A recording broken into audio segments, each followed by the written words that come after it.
The existing garden scheme that we had was very much a basic service. We ran it with a commercial company and the residents weren't particularly happy with the service. What we wanted to do was set up a project which would help us increase our customer satisfaction with the gardening service, offer our customers a better, more enhanced service, but we also wanted to build in an aspect of social responsibility, so we wanted it to be a project which was run by local people. We were looking for people who'd been out of work for several years, some of them had been, and we also wanted to offer them training.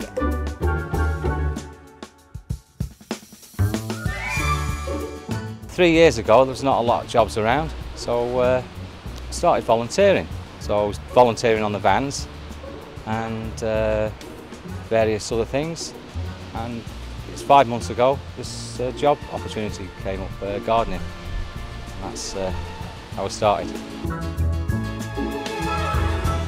Most of our housing stock is in areas of social and economic deprivation, and Christian Concern are the experts really in working in those communities where money has always been tight, but when money's tight, that means, in my view, innovation is high. It's a tremendous balance to get with a social enterprise, because at the heart of it is that you have to find sustainability, and sustainability has to be something that you achieve without grants, without handouts. So if that's the model, then the real challenge is how do you charge people the appropriate amount of money that you're not ripping them off or making any extra, but there's enough going into the pot in order to continue the service.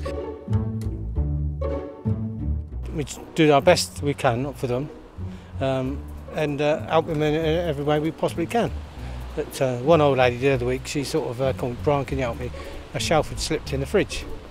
So I just went and helped her. That's just part of helping people, you know. These customers that they're going to are vulnerable people. A lot of them are socially isolated, and actually having the team going in more regularly was a real key benefit for them. Not only do they do the job, they educate me personally into what I'm looking for. You know, they tell me about the different plants, they tell me about the different trees, you know, what to keep, what could possibly go. And it's like it's not just a gardening service, it's an education as well, it really is. My challenge is, are you cost driven or are you value driven? And I think I know which side I'm on. Yeah, you've got to make sure you've got a good handle on your costs, but you can deliver real value on this side. And that's not just about value to your tenants, it's about the values of the organisation. Housing organisations, social landlords are ideally placed to help and support those kinds of innovations. And it makes really good business sense.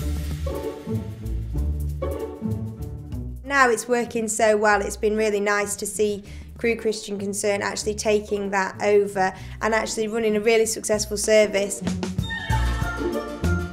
We also are starting to do some work for Wulvern Direct. So for instance, when they have a property which has been vacated and then is going to be re-let, the garden will need sorting out just as the repairs in the house are. And that's actually a commercial arrangement. So we're doing that piece of work in order to make a profit.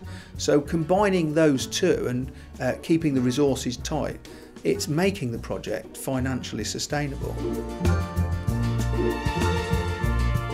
It's really the people we want to help and improve it in their life, and like with Malcolm, understand how the gardening project works, be able to fill in forms and not feel people won't understand what he's written because he's not sure of his spelling. It's just part of a long process really of developing people as a whole.